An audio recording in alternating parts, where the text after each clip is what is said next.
swag, it's that new swag, it's that new spaz, I say, new water, new ice, new neck beats, police in the back, they gotta catch me, only met me one time, she wanna sex me, new life, new bitty, and she sexy, new water, new ice, new neck beats, if the police pulling up, they gotta get me, only after could I touch her and she let me, new bitty, new bag, new VV, I'm the nigga with the bag and I ain't trap me, I apply a little pressure, ain't mad, I can fly it in the mountains like a Latin, I could never fall in love, I learned my lesson, grandmother still alive, so it's a blessing, if my niggas down bad, I'ma catch them, 15 to 1500, who want pressure, 15 to 1500, who want pressure, fatality, my nigga on the beat, get rich and throw my niggas on the beat, street cred and I'm good on IG, touchdown, all these niggas hate me, niggas mad cause that girlfriend's like me, all day and I'm Hugo Boss sing, well known, you can Google my name, same click, all that best I won't change, this that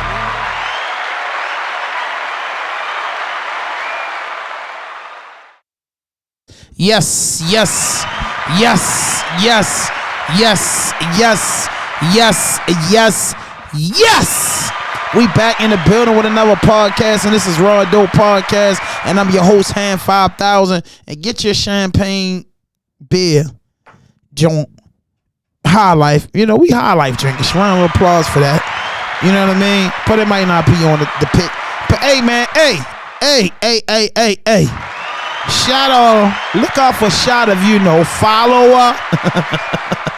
I don't want to get started. Look out for a shot of, follower.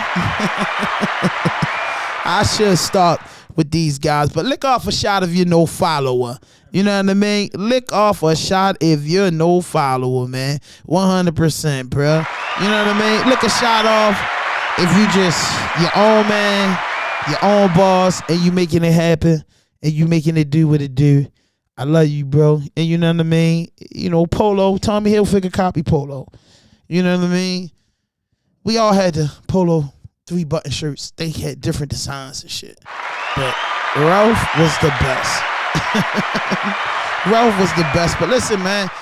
Episode 360. 360, man. I know I just keep flattering myself, but 360, man. Oh, man. 40, what is it called? What's the word I'm in? Go lives. 40 more go lives for 400. I can't believe it.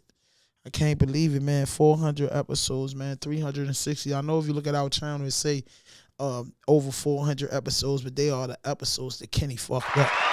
You get what I'm saying? They just all the extra ones where you just see the page, but we actually have 360 plus episodes.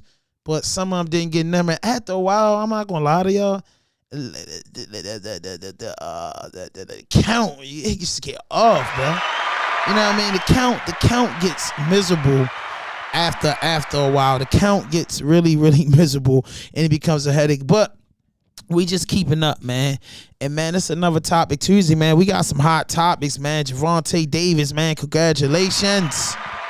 And hey, I got a little green on, you know what I mean? I wanted to wear my joints, but I didn't get it out, man. Boston, best team in the NBA. And then everybody knew they was going to pull it. Luka, who? Yeah, and you know what happened to Luka Brodsky? He got murdered. He died. And he died with it. But listen, man, if you're looking at this right now, hit that notification button, hit that subscribe button, drop a like, leave a comment right now, share. Unguardable, undeniable, unbreakable, the history book, Rawdope Podcast, man. And listen, Topic Tuesday, we got some hot topics to talk about, man. I got the guys in the building, of course. Kenny Faso in the building. My man, Rao, Rao in the building. The guys in the building. We all in the building, man. Hey, it's another Topic Tuesday, man. One for the books, one for the streets, man. Listen, Gervonta Davis, 8th round knockout. Frank Martin. How y'all feel about that, man? What y'all think about that?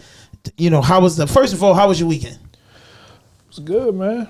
Laid back, watched the fight. It was cool. You had food? You had food with the fight? Day. It was a bunch of man, I forgot it was Father's Day, man. Happy belated Father's Day to all the good men out here, man. Stepfathers, real pops, grandpops, uncles, everybody, man. All the good men for just taking care of pop, great granddaddy, you know what I'm saying? Yes. Nah, man, we showing you love, though, man. So how the weekend was?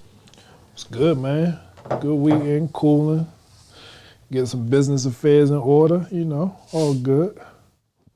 How you enjoy the fight, though? What was the most impressive part about the fight? I seen him setting that boy up, man. Everybody was scared them first couple of rounds, but that's what he do. It was regular Tank. He always, they say he starts slow. He don't start slow. He start off picking you apart, saying what you got. Once he feel that power, and you can't. He can run through you. Then he pressure you. He put the press on. Once he pressure you, you gonna get scared. You same sure to get scared, get the flinching. You can't play with a nigga who can knock you out. You get scared when he get the beating on your body. And the only way anybody is ever gonna beat Tank is if they do what Shakur doing, run literally for 12 rounds straight and do it perfect running. Like you gonna have to have the stamina of Floyd Mayweather to be able to run around for 12 rounds, or you won't get knocked the fuck out, man. If you can't run the whole fight, I don't like your chances. I agree with you. Once coach told him we need all these rounds. Like I'm losing? Yeah. That's what you can see. What? Oh, yeah, all right. Went out there and it looked like, all right. Yeah. Take a big hit. Tank's a big boy, man. Tank's a big boy, man. Tanks make it do what it do, man. Tank's a grinder, man. I feel like nobody can beat him. I feel like these next... everybody want the Lomo. I want a Lomo, too. You know what I mean? And I think before Devin... Shakur, all them. They could not fuck with Shakur. Cannot fuck with Tank. We know that, but Shakur gonna face it, and I like Shakur. I like Devin Haney. Honest, I like mostly all the black boxers, bro. They the guys. But one thing for sure, and two things for certain, man. I ain't gonna say and hold you. Some of them guys, man, just cannot do nothing with that boy. The way that boy carried, the way that boy moving, they can't do nothing with him. And Frank proved that, like, when he get in his mode, because he was walking into letting Frank throw everything he throw. What Tank said about Frank when he said you jumped the gun, you went too early to try to fight me. You should have waited. It showed in the match. It really showed. Because Frank a good boxer. Frank did a great job, actually. It was he couldn't keep the pace up. If he could have kept that same pace up and ran and punch and run the whole way he was doing, he'd have been all right for real. But nobody can keep that pace up. That's part of boxing. You're gonna get tired, and once you tire down, that's when Tank on your ass. Because he definitely don't be just he wait till you wear yourself out. Yeah. That's his whole strategy. He let you punch yourself out, run yourself around until you're tired, and then it's go time. And it's always about this 6-7. Yeah, he should have fought. I'd like to see him fight Shakur or somebody before. Frank Martin? Yeah. I think so too. But honestly, you know what's crazy? I think he'll beat Shakur. I know. That's what I was saying. I think he'll beat Shakur because he can box. Frank can box. Yeah. He just ain't had the power to go punch for punch with Tank. I think he do got the power to go punch for punch with Shakur. Right. And I mean, honestly, I don't know. Shakur probably beat him too because he's a better boxer, but he ain't gonna knock him out. Yeah. And if he ain't getting knocked out, sure they gonna put up a good fight. I liked the fight before Tank fight. How you feel about that fight? Them boys was great. That man, he nice. Yeah, he nice. Yeah, he was a co-headliner. Yeah, he nice. It was a good fight. He been knocking shit out. He put that pressure on too. He kind of fight like a bigger Tank. He puts that pressure on you the whole fight. He walks you down. Yeah. You think Tank the biggest star in boxing right now? He the face of boxing, definitely. He definitely. He been the big face of boxing for about almost 2 years now. Though. Yeah. That Canelo shit is out the window. Yeah. Canelo was the face, and Canelo lost a couple times. Hispanic community, he's still probably the face, but overall, everybody love Tank. You know, Tank. When you knock people out, it's going to draw a whole different fan base. It's just different. Like niggas want to see niggas go to sleep. He's stepping into that territory Mayweather was when everybody waiting for him to lose. Now he is, because he got a lot of haters that just don't like the fact. You know, when you winning, you gonna always have somebody like I fuck them up, and they ain't never been in a boxing ring in their life. Yeah, so you gonna catch the hate. But I hate after every Tank fight, it's always the. That's because he couldn't do it at 140. He can't do it. Everybody, that's every boxer though.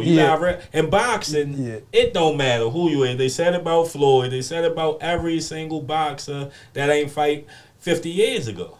Mm-hmm. After you beat a nigga up, all of a sudden you wasn't shit. That nigga could have been a world champ, undefeated fighter. After you beat him the fuck up, he wasn't shit. Oh, the nigga fighting plumbers. Same shit they say about Jordan and them. They played plumbers and all that. Shit makes no sense because you're a pro. They fighting pros. Who throwing in front of them? Yeah. You fight your competition. It ain't your fault you make them look like they want shit. Jordan was fighting plumbers. They always say, we done with the 90s. I hate that shit. My son had me mad as shit with that done with the 90s shit. That's what they say, we done with the 90s? Yeah, them kids be on that. That's they slow. Yeah, they show all the Jordan lowlights. And for somebody just watching that shit, so the joke is they done with the 90s. Yeah. They take all the bad clips of Jordan. They won't give no credit to none of their style or swag to the 90s, not knowing they need to do everything we did. Oh man, that's hilarious. No 90s. What is this? That's kind of funny when they say no 90s and that thing is. Hey boys, their whole style is 90s. They even going back to the baggy. I mean, I like them too because I got a pair. Everything. But you know what I mean? I be like, bro, that ain't no new style. You know what I mean? I'm like, yo, that's that ain't, bro. I don't know, man. Try and repeat itself. You know what I mean? My uncles in there used to say the same type of shit, bro. Like I don't know, man. Oh no, man! I don't have no problem with that. So how you feel about? I know you happy go lucky since Boston won, like you've been a fan all year. Yes. A round of applause for Boston. Shout out to Wallow and the new car. Hey, Wallow, I would have copped up with you. I would have copped up with you, Wallow, but you know I ain't there yet. I told Kenny I'd have pulled up this morning. It's a nice day, so I'd have pulled down the sticky green drop. I told Kenny, I said, boy, we already have things in order now. Day with the I'd have pulled up in the sticky green drop, but I know you wouldn't have been paying attention because I'm a credible heart guy. So you'd have thought that, oh, yo, ain't got a credible heart. Nobody ain't thinking that at the Boston winning. Yeah, but I would have had but I would have had like a credible hawk hat on in the green in there. So I couldn't find nothing green. So I put on a little green in my bag. But I niggas say he walked out the house with a green bag. Yeah, like dudes walking out with green on, man. Shout out to Boston. Shout out to Boston, man. They're the greatest team in basketball. I mean, we all know that. Can you agree with that, bro? Do you think they the best Boston team ever? Yeah, no. They the best team. Yeah, they the best team ever. But they the best team in basketball. But they saying they saying they had a real easy road, but you know they definitely had an easy road. That's you know it don't matter. They play whoever they put in front of them. Yeah, you know, right. I don't knock a nigga for that one. But it do be something to talk about. Yeah, but they say it was the lowest rated finals in 10 years though. That's because everybody was switching over to WNBA. No, it's because people we used to watch and wasn't it was gone. Yeah. Niggas used to saying Braun, Steph, KD. You used to say one of them in the finals. A big ticket. And if you ain't watching your man play, you might not watch I get it. But fans shouldn't be like that, you know? I mean, all these guys are champions. Basketball fan like me. I don't have a team. I just like the sport. Yeah, and that's a problem. It's not like that. If they team ain't not on TNT. They might not watch. That is not on TNT. Yeah, and TNT had the most games ever. That's what I would. TNT about to be done. Yeah. They lost their contract. It's up. I mean, because one thing I think the NBA trying to do, and y'all quote me, is they have to do something. I got one. We gotta do something about that bub right there too. Oh yeah. Cause that third one, it got like on the camera. Yeah, that's like the third them making it like that. But we ain't get that. We get it. It ain't not like that. But what I'm saying is, I think the NBA is really the NBA, the big league, and I think it was ranked because you didn't have the big guys in it. But bro, those ratings shot to the roof with that WNBA. Like they're doing more commentating. They say the WNBA still $50 million in a hole. Yeah, but it's going to take. They'll get it back. They'll get it back. It's way better than it was. Yeah, that 50 million girls came in there. Finally, actually generating, not making money, but it's making sense. Yeah, it's making sense. Because and then one thing about it is a lot of men. Right, and just what's gonna make the WNBA shoot to the roof. A lot of dudes get on camera and they mad at the game and they say what they say and walk off. Them women gonna be having time. Them women gonna be having time to go back and forth, lean on the yeah, bro. They gonna be having time. Them women gonna be having time for that and really be. I don't think that's not cute though. That's not keeping it cute. They female. No, bro. But if you got somebody like Stephen A, you got somebody like Stephen A. Commentators with that sports shit be out of order, bro. Be saying stuff and then fans, bro, you need a good reaction. And that's what what's going. It's called criticism. But when you criticize me about my game and you don't play, when you've been PR trained, you know how to answer these type questions. They have no PR training. They got a long way to go, but they getting better. I think in the next about 2030. Okay, yeah. I think about 2030.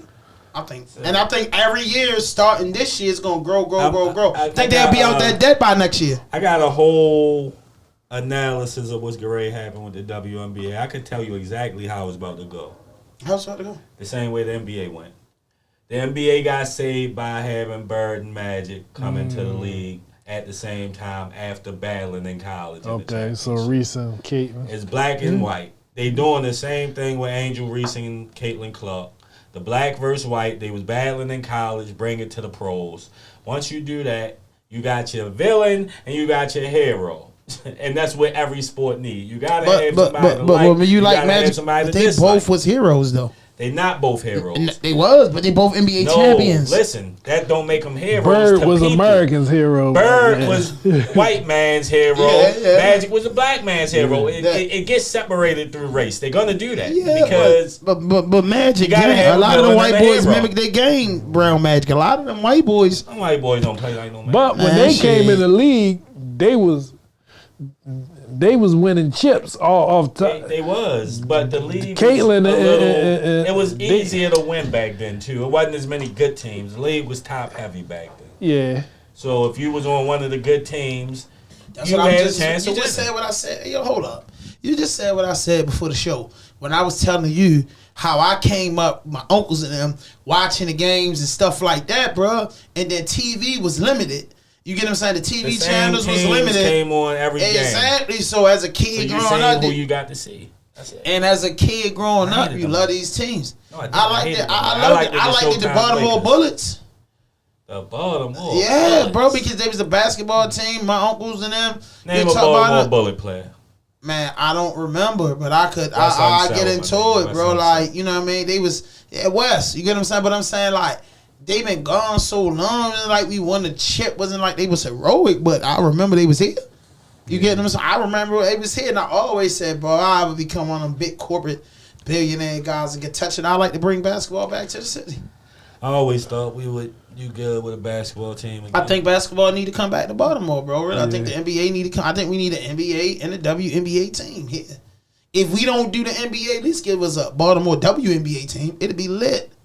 You get what I'm saying? It'd be lit because, like I said, basketball is a popular sport in the city. I don't even think the WNBA team here do good. I think so. I think so because the Baltimore Blast do good. The Baltimore Thunder do good. They teams that people don't even listen to. Sports. We talking female sports, and niggas don't be watching a basketball female sports team like do that. good. Like yeah, because it's not here. It's not here, bro. It's not here, and we've been deprived of basketball so long to have a home team. I think the WNBA need to put those teams in cities that don't have no teams in it. That'll help that'll help pack the gym. You get what I'm saying? Because there is no major NBA team here. Like Washington Miss is the women's team and the Wizards. The only way they're gonna put a team in a city is if they think that city gonna make money. This city will make money, man. I don't think it's home to the Ravens. It's home to the Orioles. It's home to the Blast. Name a female sport that's kicking ass. Oh, not female. I'm talking about regular. I mean, a regular NBA team will do that. Yeah, you know, niggas will put that shit on, bring that, get them floor seats, be on that camera. Yeah, they gonna do well because I'm gonna be that. Yeah, I think you know what? I think I might go to Orioles game this week. What y'all think?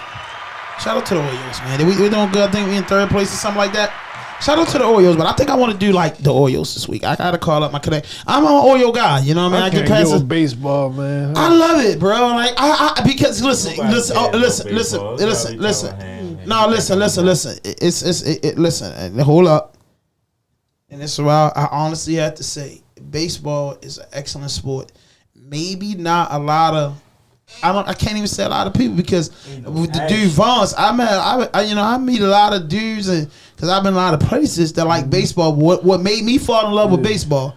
Just overall, I grew up with my grandparents. Yeah, I was about to say, my grandfather used to listen to it on the radio. So I grew up a real huge Oriole fan and a Yankee. That's all our grandparents. Yeah, like so they played it. They had basketball. And when I was little, when I was younger, grandfather was in my life. For like, right. So you know, from like the age of maybe 6 years old, and when I got out of the hospital, I collected baseball and football cards. You get what I'm saying? I was a basketball fan, but I wasn't too heavy into basketball cards. Yeah. But football and baseball cards was my shit. Yeah. You get what I'm saying? And I remember having an autograph picture when I was in the hospital 14 years old of Billy Ripken. You get what I'm saying? Like I had an autograph picture of Mr. Jim Parker, and my card book got stolen in school. My cousin Robert, shout out to him, told me not to take that book to school.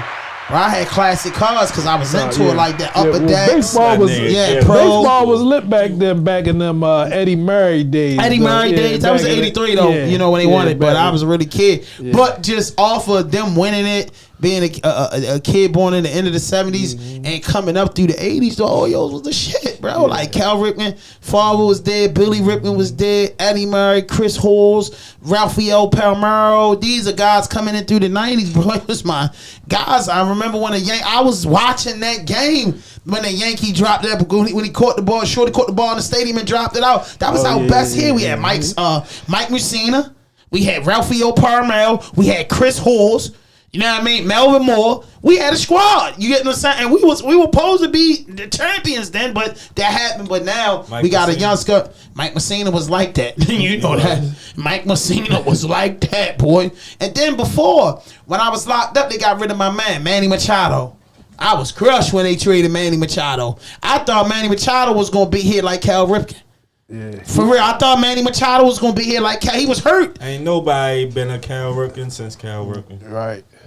No, I don't know. I mean, Cal Ripken, the greatest Oriole. Cal Ripken is the Ray It would be Lewis number one. It would be Eddie Murray first, and then it would be Cal in my book. It's Cal, but it would be Eddie Murray though. But Cal won the World Series with us. Cal's still here though, ain't he? He's still yeah.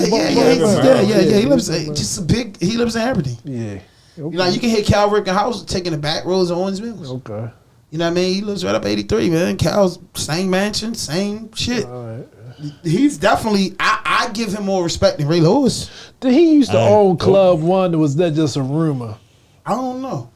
Back in the day. If anything, Cal Ripken probably owns some shit down in Harper. Yeah, like he ain't really going to the one. He on one of them probably one of the reefs, one of the ring clubs. I believe he might have had something to do with a paradox. I can see him sneaky something like that. Might have been a white club. Scores. He might have something to do with scores. Right. Cal ain't messing around with too much now. Ain't fucking with him. Yeah, man. But Cal was the guy, man. So Tank knocks him out. AB loses that fight. Broke my heart. But AB, he was injured in the fight. But AB going to AB, man. I think. Let's call it for what it is. He's washed, and I like AB. I like AB a lot. I like him a lot. You think he's washed? Wash. Okay. Last Yeah, he just fighting for a check. Once I seen him with Don King. The last 5 King. fights I watched him fight, the man won't throw a punch. He is irritating me when I watch him fight. I ain't lying. AB make a nigga mad watching him fight. Like, what is you doing? He go a whole 2 minutes. I remember when you was not nice. What are you doing? Yeah. I think AB, after fighting 40 fights, 35-5. After fighting 40 fights, I think that's it. I think he'll make a great commentator. That's all he lost was 5? Yeah. I think he'll make a great commentator. I think he should get into the commentating, the podcast thing. I think he should do that. I think he'll make a lot of money. Tank's got 6 more fights. He follow him around. He got a personality. Can follow Tank around the last 6 fights. Yeah. You know what I mean? A lot of boxers fuck with him overall, so he can make money in the game. Though. I don't think they ain't putting him on national television syndicated. HBO trying to get boxing back. He can't do nothing. Talking about shooting niggas. Nah, but there's so many platforms and stuff like that. To start a and podcast, Cam and Mace can do it. Weezy on there.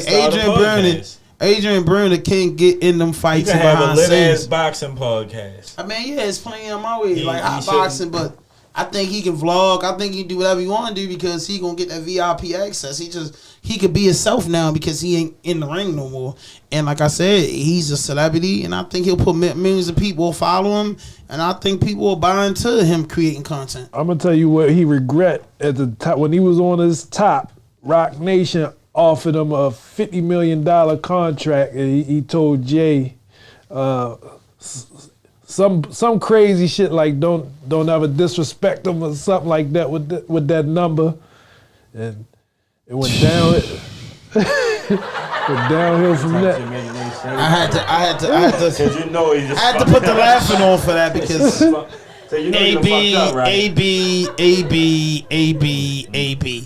AB. He said 100 or 200 or better, something like that. Antonio Brown, not because Antonio Brown cleared all his deals and got all his money. He said he been out the league for 3 years and he ain't hurting for nothing. And I believe him. Round of applause for that. They say he just filed bankruptcy, but they do that to get out. They do that out of some of that business, bro. They do that.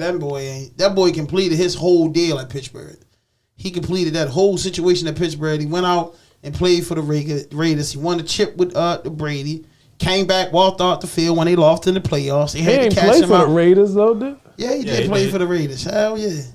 He actually played? Yes. Yeah. What was the team that he was supposed to play for? That was the Bucks, because the Raiders gave him 2 years and the Bucks gave him 2 years. Get him sent us all he had, and then he was with Pittsburgh for like 8. I thought he ain't step on the field with the Raiders. Hell no, he was playing. Hell yeah, he was on the game and all that. Yeah, he played. And then he came with Brady and them, won the chip, and then the second year when he was with Brady, that's when they got eliminated in the playoffs and he walked out the field. What team was it when there was a bunch of shit about the helmet and all that crazy shit? That was the Bucks.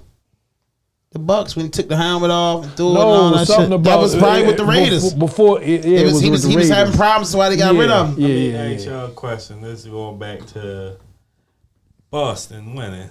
They say the fans in comments, they going crazy saying Jason Tatum Peace up, King was Hazy. trying to go viral. Yeah. Like he was looking for a viral moment when he was like, we did it. It's like he was just doing too much. He kept crying and they like, was it real or was he trying to go viral? And they said he was trying to steal that MVP on the fourth quarter. Yeah, he definitely was hard and trying to get it. But I mean, hey, when that man guarded the best player on the other team and kind of shut him down, he deserved that. Okay. And got buckets.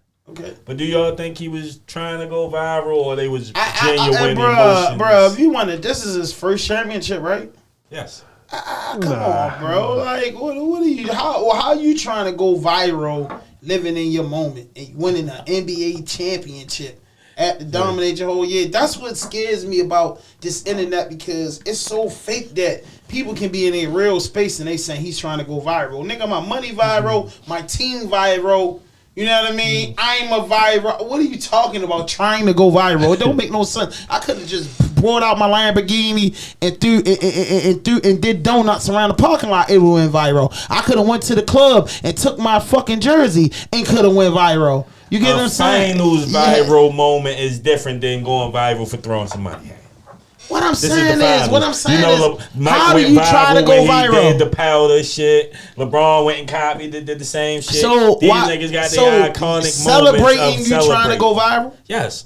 Niggas got iconic celebrations after winning the ring. And it's like, Everybody do, so I'm just saying, so Everybody how is don't. he trying to go viral? Mike kissing the They saying that's what jersey, it Kobe appears. kissing the goddamn thing. He didn't know when he kissed the trophy and they put the Lakers Kobe. He didn't know that would be the motherfucking mumble picture. So that's what I'm saying. I just won a championship. I'm celebrating. How am I in my mind thinking about you Instagram, Facebook motherfuckers, bro? I just don't believe Mike it. ain't had to worry about Instagram, Facebook. What I'm niggas. saying He is, didn't know. I'm saying the man just won a championship. We just beat a high power team. We No, crushed we them. did it. Did seem a little funny though. I watched the whole joint. I don't think you watched it because you ain't Social you ain't media getting just in the weird. moment of how it looked. It did look a little to me.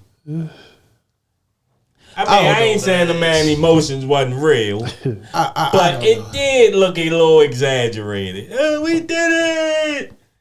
Nigga, shut up. He kept crying all over the place. He made me want to slap him. He's that real light skin. I ain't gonna hold you. He won real light skin like. He didn't win like he was too emotional. Everybody else wasn't doing nothing. That nigga took the trophy and held it the whole night. He wouldn't let nobody else hold it or nothing. Shit, I feel good, bro. Yeah, pass that Feel bitch to your good, teammates. Nobody get to take it home. Let somebody else hold the motherfucker. Yo went crazy. I get it though, because if they wouldn't have won, he'd have heard that shit for the rest of his life. So what it really was, I think that nigga was so relieved that pressure off of him. They got him that one. he like, shoo. Yeah, so I don't That's think what that was. like the internet comes up with the craziest stuff, like trying to go viral. What you think about Kyrie not winning on that Celtics court? In 14 trash games in Boston, and it ain't just them 14 games because he was trash when he played for Boston. Yeah, He never looked good in Boston. I hated him when he played for them. I was mad when they traded for him because I just don't like Kyrie. I keep it honest. I don't like nobody Duke. So fuck Tatum too. Say all the Dukies. On whoever you want to like. I don't like none of them niggas. Say, but that's a hard life. That's a hard life. I don't like none of them. Say, but Kyrie ain't never looked good in Boston since he played for them. Ever since he played for them and then left, he ain't looked good in Boston since. Not one game. That's the way he look good at. Any other arena. yeah. Any other one. Yeah. He go bust ass in any other arena. You see, he killed in Dallas when they played there. Go back in Boston. But he only got the chip in like Cleveland, right? Yeah. I liked him better in Cleveland. He should have stayed. Yeah.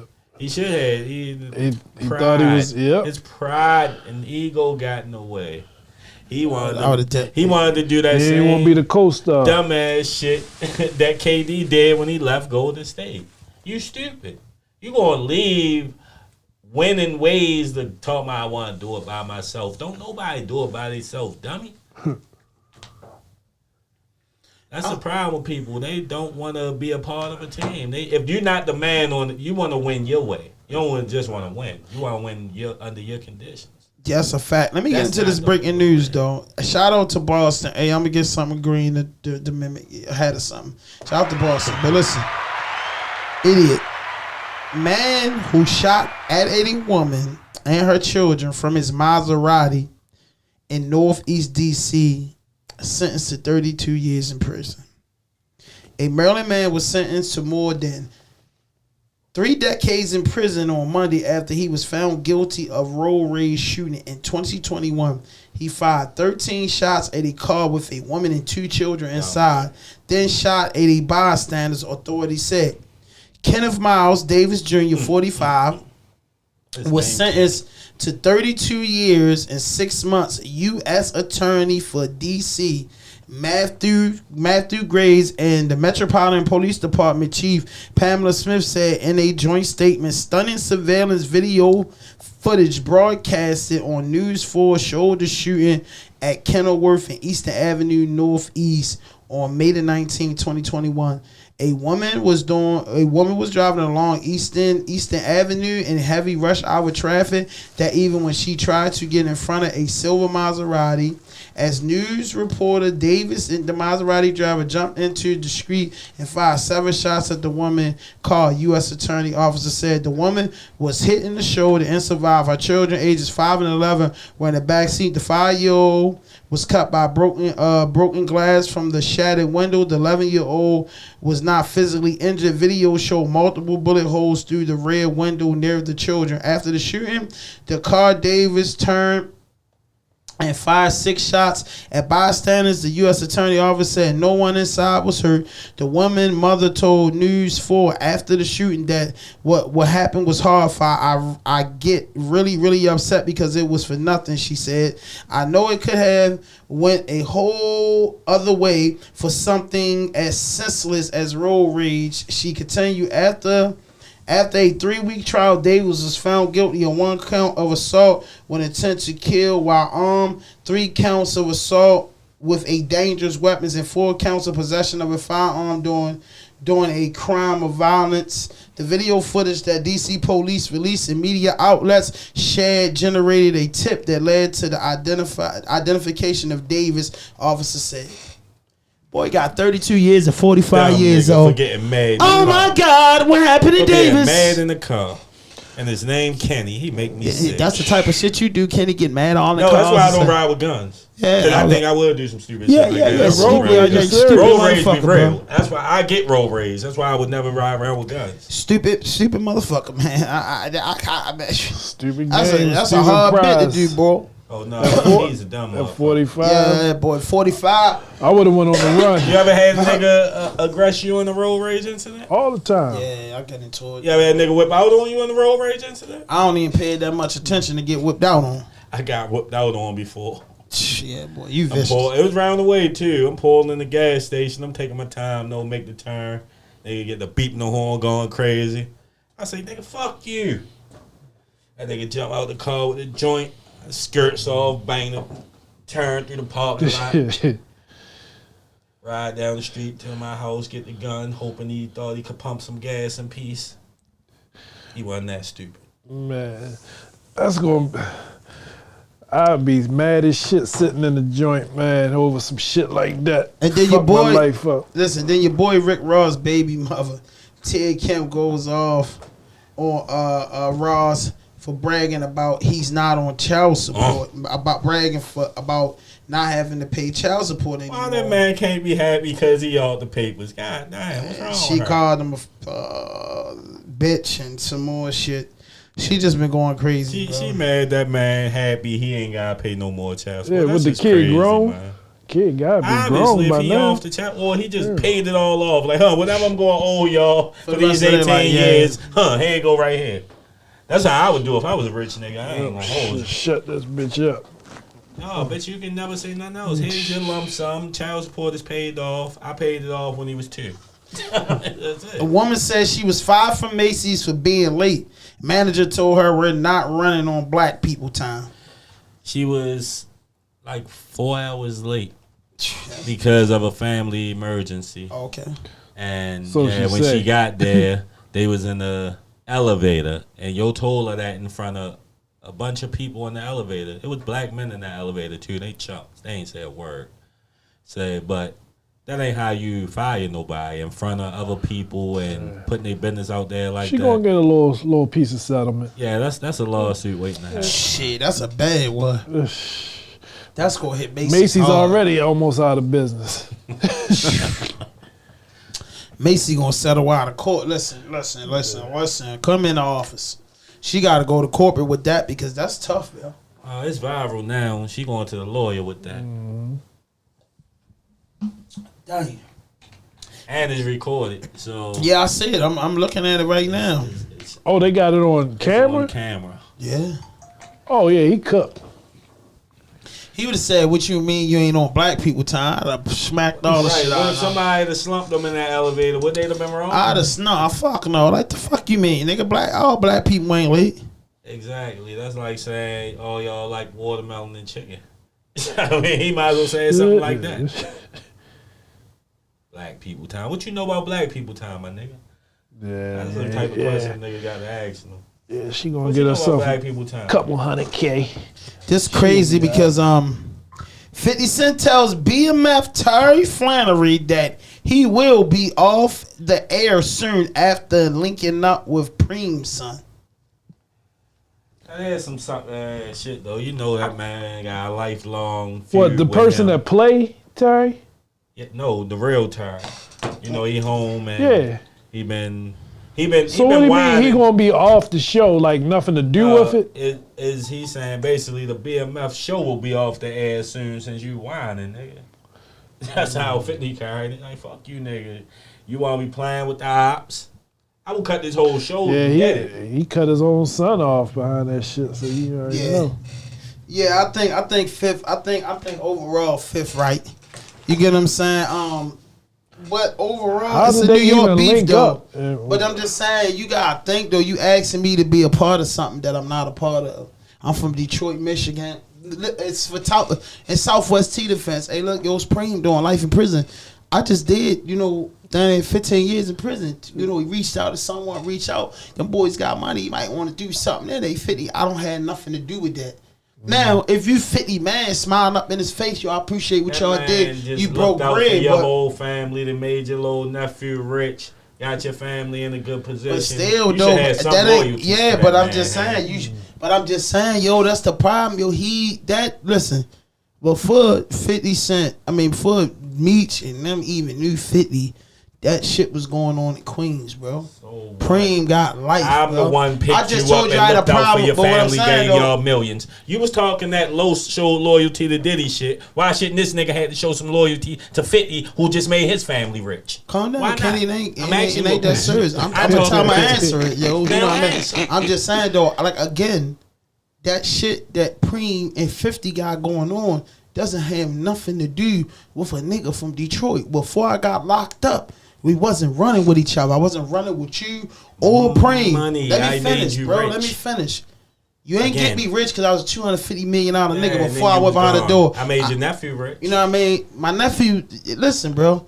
Whatever you can say, he made the series, he made it happen. I respect 50 for what he doing. But to get mad at that man for dealing with, in his eyes, a child of another legendary nigga because y'all had beef, bro, I don't think it's that really that serious. That 50 gonna take it that far. I'm just saying, if him and Tari was mans like that, just because you came in and you did a documentary about our life, 50 Cent not the only one that could have did that BMF series and that shit would have did numbers. It ain't about who could have. But I'm just saying, woulda, coulda, shoulda. But I didn't grow up with 50 Cent, and 50 Cent ain't my man because we doing business. What makes what makes business my man? Yeah, he might not even know how deep this shit was. So when you getting money with a nigga, that ain't kind of your man. Yo, you getting money out my story and you a producer and we getting paid. Hand by. No, I'm not your man. Because you talk all that loyalty shit on other subjects. I'm loyal, but what I'm saying is, how am I loyal? Listen, loyal to me. I'm from fucking Detroit, yo. This nigga from New York. Where you from? Bro. You got friends in New York. You not from New York. What are you listen talking what I'm about, saying. Southwest T and 50 Cent didn't have a relationship before the fucking movie, bro. What I'm saying is I ain't doing good business, bro. What I'm saying is I'm doing good business. What you say, bro? Because he going to me, I'm doing good business. How does Southwest T hook up? How does Southwest T hook up with Supreme's son? Supreme's son is trying to come out with a series. The way he doing, he's a young kid trying to tell his father's stories, moving around. Southwest T, a legendary nigga, yo, he reached out to him. I ain't dealing with Preem on you, nigga. I'm dealing with his fucking son. And the first thing niggas gonna say is keep the women and children out of it, bro. Like, come on. Child. He's a grown fucking man. He would probably slump 50 if he's seen him. You don't know what the type of beef. That's a real beef. Yeah, but it's a real beef. It ain't no fake beef. It's a fact, but so if I'm beefing with a nigga and you running around with that nigga kid, it's kind of a conflict of interest. It's a conflict of interest. That's definitely what it is. But it's But if you look at BMF the movie and know the story of Meech and T, this is what I'm saying is it's always a conflict of interest. Meech wasn't even fucking with T. So now 50 understand why. That's what I'm telling you. That's the type of nigga T. I'm telling you how Southwest T think, bro. I'm not from New York. And now niggas see why niggas wasn't fucking with him like that. And the way he was represented in the show as a half a sucker because he do sucker shit, obviously. I mean, yeah, I can see that, but what I'm saying is I can't. I feel like just speaking with that in general, though, it's niggas that I cut a lot of childhood friends up that I love dearly because they fuck with who I don't fuck with. But that don't mean that I don't still love him. I just gotta keep my distance because niggas be fucking with who they want to fuck with. Well, they know that's 50 MO. That's how he got the beefing with the Locks and everybody. Fat Joe. With a nigga that I don't fuck with. Yeah, like. I mean, that's cool. been 50 since he came out. And that's how what, every beef he got started Young by Buck. somebody fucking with Ja Rule. That's it. Nigga did us all with Ja Rule. But that's cool too. But that ain't right though. Hey, that's how Yo Curry beefs. And if you know that what that man and y'all doing business together, you would think you should. No, I can't fuck with you, shorty. You know I'm fucking with y'all. Yeah, or not at least. I mean, holler at 50 about it. But I just think that Southwest T ain't looking at 50 like his man. He's just looking at a straight business deal. Like no more, no less. Southwest You can T see that. actually, unless he disgruntled. He might not even know the ins and outs about everything. He's disgruntled. He like, I'm not really getting bread like that off of this. My nephew getting rich off of it. Yeah. So he kind of jealous his nephew more in the limelight than he is the way it seemed to me. Maybe I'm wrong, but or is he mad that his son not a part of it? Like Meech's son is a part of it. Meech's son had to go and act and win that role. Yeah. He didn't just get it because he was his son. He won the role. But I could see motherfuckers looking out for Meech's son versus Southwest T because Meech was a cooler nigga. Meech was a, but you got Southwest T boys feel like Southwest T was the man with him. But what I'm gonna say is, bro, you know me, I'm 100% with the loyalty shit. And I got friends in New York. I got friends in Atlanta. I got friends everywhere. But I have really personal relationships with them. I'm just saying, and just one thing for sure, two things, sir. What I recognize in 2024 is that motherfuckers ain't loyal. The guidelines and the rules that we go by, they don't go by them no more. Nah, you know what I mean? So Southwest T, that could be a conflict of interest, but I'm just saying his defense is, nigga, you know what I mean? It might be because he jealous, or it might be he just don't feel. I just feel like Southwest T the type of nigga feel like 50 cool, bro, but he ain't my man. He my brother and man. I holler at who I want to holler at. I ain't getting no bread that. So I holler at who I want to holler at. That's how I feel like it is. But I still Southwest. don't know what Preem's son can bring to the table. Preem's son has a movement. Look him up. He has a movement. He's trying to get his father out of jail. He's not doing nothing no different than Tony Lewis' son. Or any difference when Alpo's son was trying to, you couldn't do that. But these guys, some of these legendary dudes, sons and daughters is coming out. But how can T help him? I guess Preem might have reached out to him and said, "Yo, go holler at Southwest T." Preem is in the feds. 50 probably thinking like they running a play or something. Like what the fuck? Yeah, it could be. You know what I mean? It could be. But this is what he said. He said, Southwest T, so you came home to a search started by 50 about your family, and I'm sure checks came behind that, and it helped your transitions home, and you go take those pics with this clout-chasing kid who is allegedly Supreme's son, and you know the history with Preem and 50, and this little kid, Arctic, this 50 said? Somebody, the post a couple years trying to antagonize 50. I see why Meech wasn't messing with you. Hey, I know T feel like he's not making the money Lord Meech is making, but I thought they would all be happy for him. It's not like I didn't help your family make millions. Cool when stars start suggesting the wrong moves. I'm simply going to sit and watch. Don't worry, you will be off the air in no time. 50 says, saying, let's do it this way. I ain't saying shit. I'm gonna let them fuck it all up and make a clown out you. That's what he's saying. He gonna have T ratting on the show. I'm gonna let them tell the story however they want to tell it, man. I was trying to keep it authentic, listen to you niggas, but I'm gonna let them do what they want to do. 50 is petty. Yeah, 50 is really petty, but I know that's tough. You know what I mean? You playing with somebody, pops, or you playing with somebody, family, like that. All I'm saying is bro, if I was in them shoes, I probably wouldn't be fucking with Preem's son.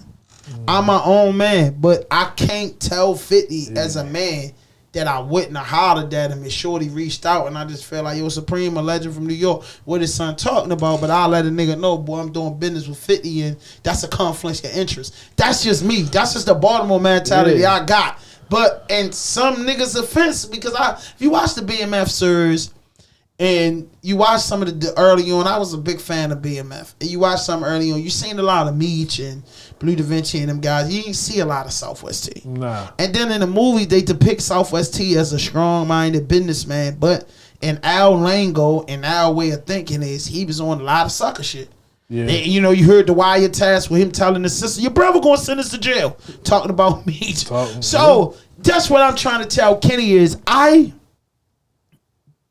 just in Southwest T defense, just don't think that Southwest T got who he got with. And this is coming straight from dudes that was locked up in federal prison with him. Southwest T came in the yard. They said that Southwest T told people on the yard that, listen, it's two BMFs. It's my brother and them.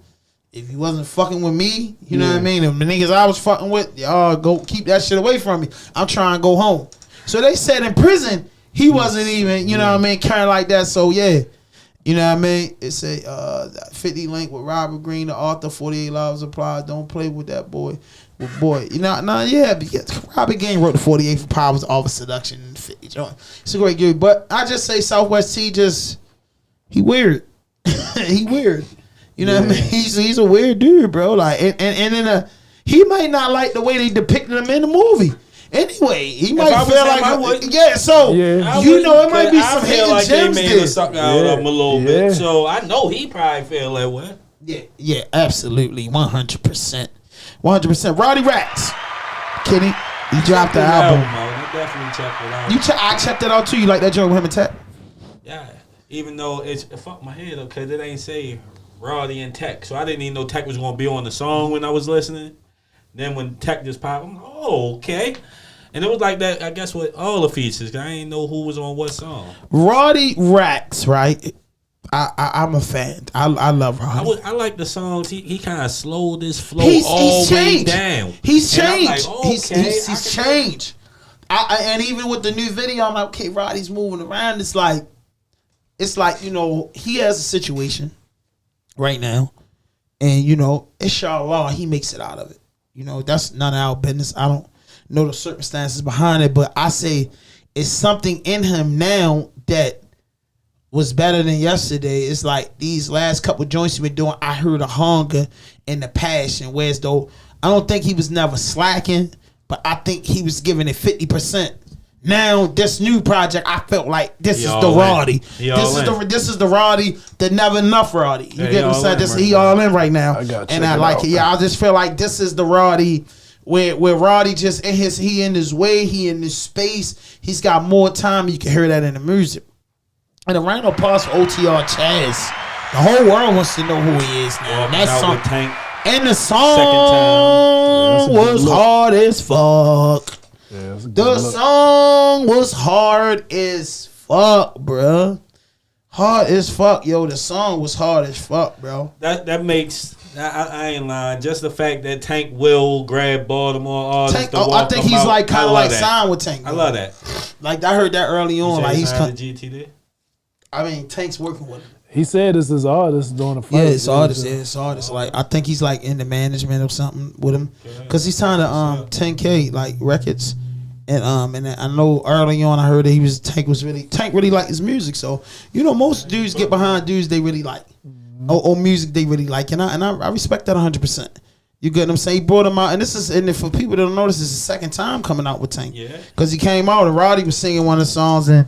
I think that was a feature they had together, but they've been in the locker room with Tank, so, you know, working around there, and shout out to them. I'm just so proud, because I remember interviewing OTR Chaz years ago, and he was saying that he wasn't interested in shows. He wasn't interested in jumping out there till he get himself fully together, because he felt as though his talent is arena-based. And just to see that boy coming out with Tank, and even though this is the second time he came out this time because only reason him and Roddy probably would have came back out together. But Roddy's on the box, and I'm quite sure he couldn't travel to Vegas.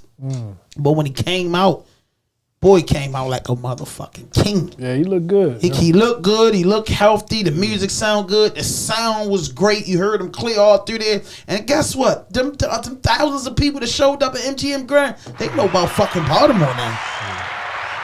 Because I got guys like my friends hitting me, music guys talking about people hitting them from California, Arizona, everywhere. Like, who's the guy that walked out with Tank? Who's the guy that walked out with Tank? Because the guy was actually telling me, like, bro, when they looked that dude up, bro, because the dude was like, I looked him up, and the first 10 things I seen was Rawdope Podcast. So shout out to us for just be fucking picking shit. Yes. Yeah.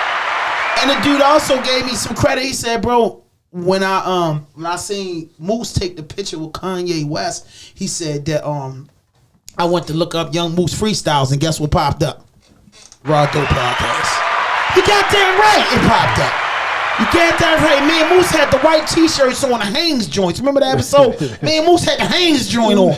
They was a little skinny joints. He in there singing Dum Dum. We all fucked up in that joint. He sipping a Henny with me. We had a good fucking time. And then most recently, I just did Walk Down with Moose and YG Tech.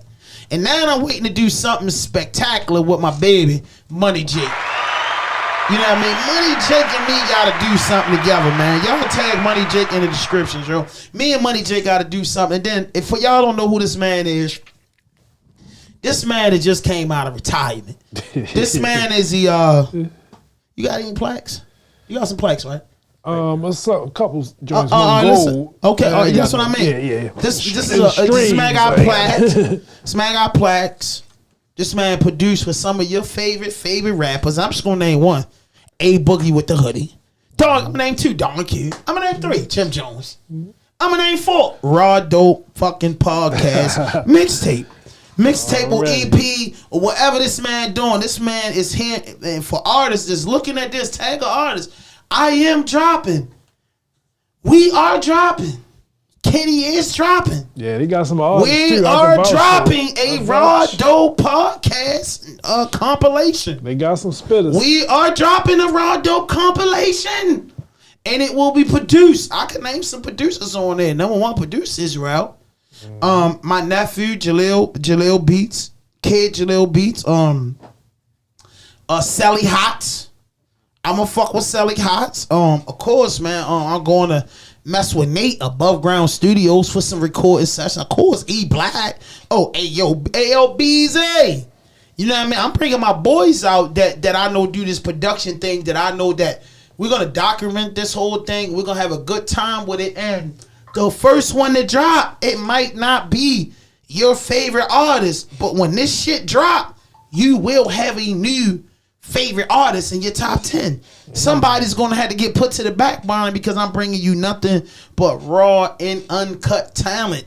I'm bringing you songs that you're gonna be like, ain't no motherfucking way, because I know everybody's paying. Oh, he gonna have the number 1 guy on my list. The number 2 guys that I know that I got really fuck with the niggas like Tech and my man Free YBG Sosa, Free Crazy James. But it's some artists that that I could get in contact with quick.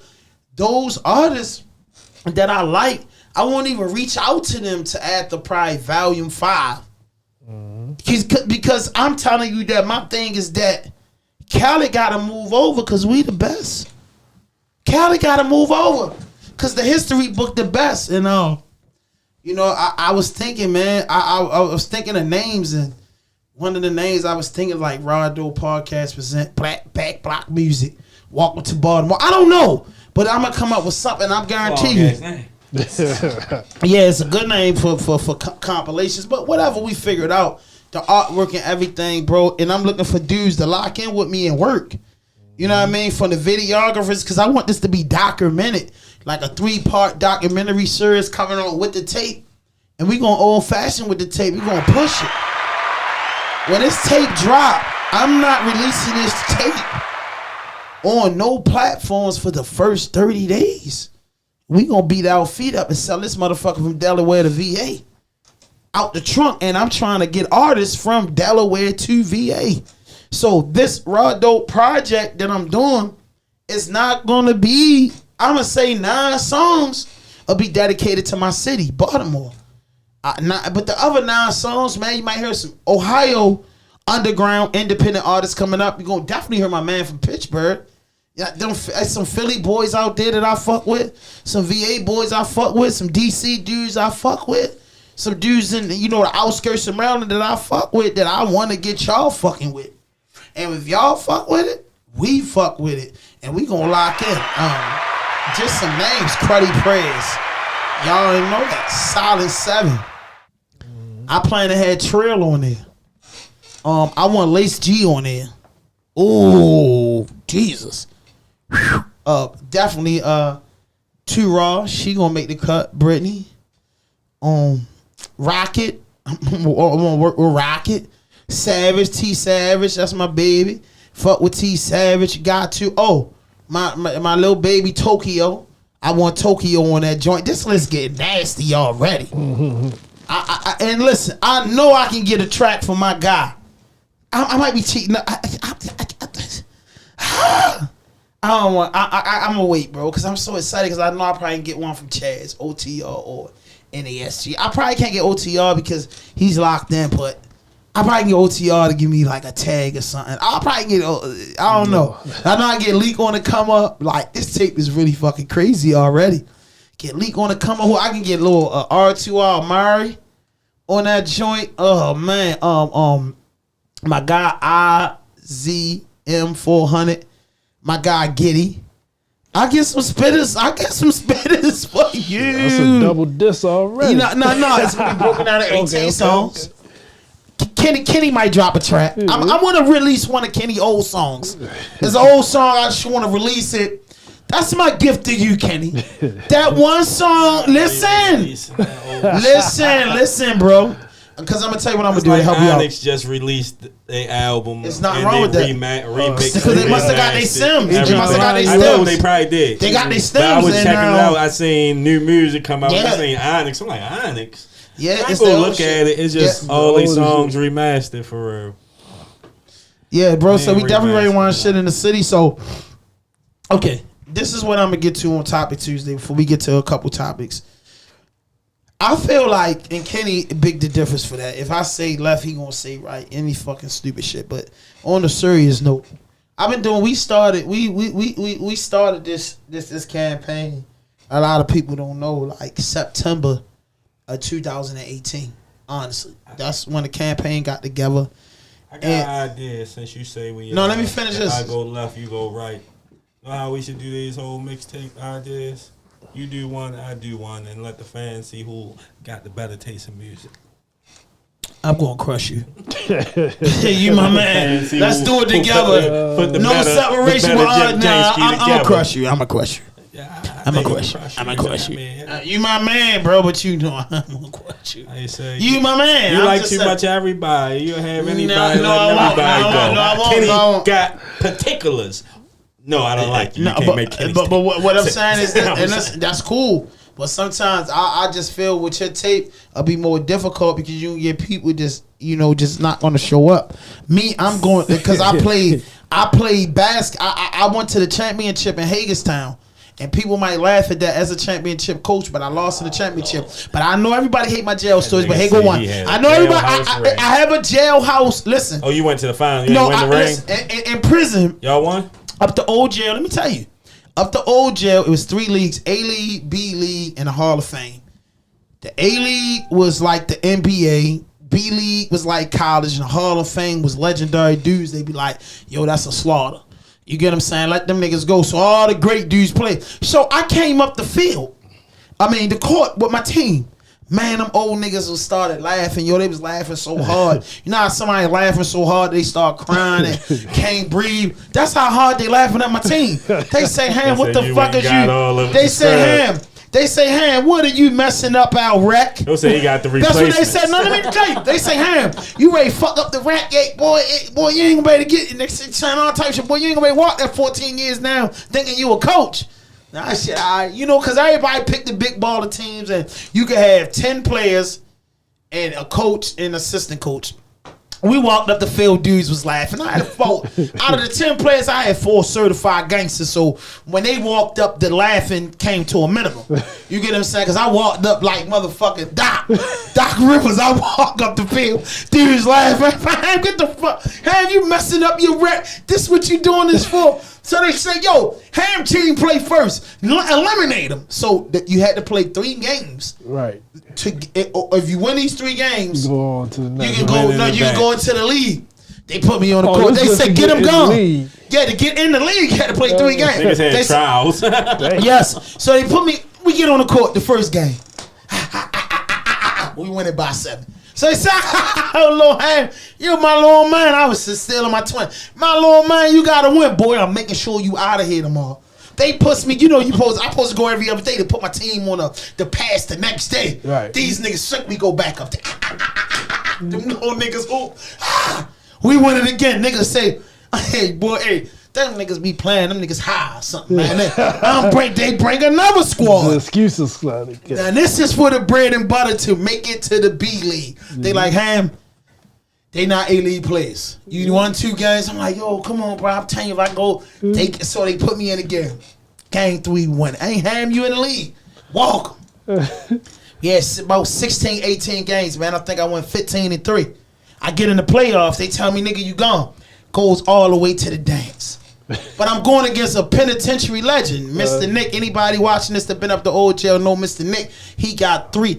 He got rings everywhere. He got the softball rings, the basketball, and the football rings. He's just a coach of everything. I came walking up. When I knew I had to play him, I said I'm going to lose. Because I'm saying Nick just like it suck. No, it ain't no sucking. I'm just put it like this.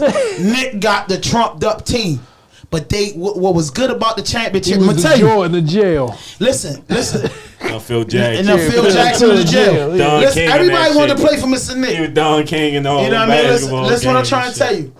Me and Mr. Nick jump on that court I'm talking about, and we play.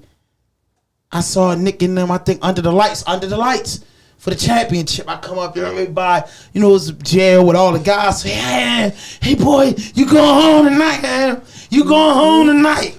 I got my boys in there, boy. I tell them, listen, it's never been done in the division of correction. That was your my speech. I gotta look at the camera. It was never done in the division of correction. A nigga under 30 that's a coach beat Mr. Nick. All we gotta do is keep playing our game, fellas, and win it. We running up and down the court. We playing. I'm on the sideline like this. I'm doing dances. Because at one point we got Nick by 8. Nick and them runners down. It's a war out there. I mean, niggas mean mugging. You know what I mean? Knobs dropping. It's ugly. But we playing, though. Nick and them knocked us off. But guess what, Kenny? After that, I was invited to the 40 and over. Nigga, so now, guess what, Kenny? Now it was... After I went to the championship my first year being a coach, now I was like Coach K. Niggas was hollering at me. Hey boy, what's going on? Yeah, listen. Coach one of the A-League I'm trying to come back with one of my teams. They let me in the A-League and they let me in the Hall of Fame. Let me in the A-League because they said, I was good. But then my players, they took 6 of my players left. Oh, they went home? Nah, nigga, they short the other teams. Oh, man, you couldn't even recruit to keep your players, man. Yo, that was some hurt shit. You supposed to give them niggas a couple noodles or something. Look, we going to big hook up tonight. Our team eat Prison good. politics. Yeah, I'm about to say prison politics. Yeah. Bro, I had like 4 BGF members on my team. A couple Christian brothers, a couple DC niggas. So you had to have all Christians or something, huh? No, the DB was a Christian. It was like, my man, Turk was from Annapolis. Lil Ott was from DC. And a couple dudes was in gangs and shit, but they was dudes that I was watching. See one before. Who was the hooper? All of them. I had in my mind DB, my man 50 Cent from out of DC. 50 Cent was probably like 6'1". That's what they called him, 50 Cent, bro. He looked like 50?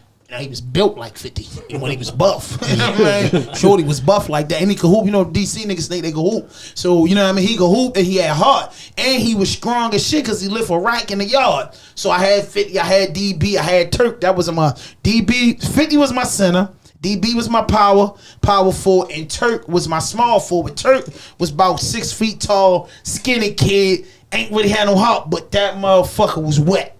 His shot was wet. Turk shot, and I had a little Ock at the point guard, and I had 2 DC homeboys, man. God damn it. That's why they love me out with DC and the outskirts of Maryland. My DC niggas was the point guard and the shooting guard. 2 Muslim brothers. DC backcourt. I had a DC backcourt that, listen. DC snipers. No, listen, and 50 was from DC. Only starter that was on my squad was Derek Brown, DB, my OG, my mentor. He taught me a lot of things in prison. He was my man. He was the only Baltimore dude that was starting. Man, but listen. Yeah, DB from around the way. Derek Brown. Hell yeah. Be running with Jack and propping them. Yeah. Shout out to DB, man. He was definitely my mentor in prison for years. DB was like that in prison, so I knew that the niggas weren't gonna play with us like that on the court. The DB was like that. My DC homeboys, Muslim dudes, they was like that, meaning that they wasn't. What made us make it to the championship and made it in that league, we wasn't intimidated. See, a lot of dudes was intimidated by certain teams. Dudes had trumped up teams and nigga, you bet not. You know what I mean? You was intimidated in the finals, nigga. No, I was intimidated in the championship. It was like Dallas in the finals. No, this man got like 24 years in, man. I've been to the dance 20 years straight. That's how Dallas was thinking about Boston. No, but the man got 17 championships already. No, listen, let me tell you. This man got about 20 years in, and he been in the dance 17 years straight. Everybody, I played for him on his football team. He recruited me to be a lineman on his football team.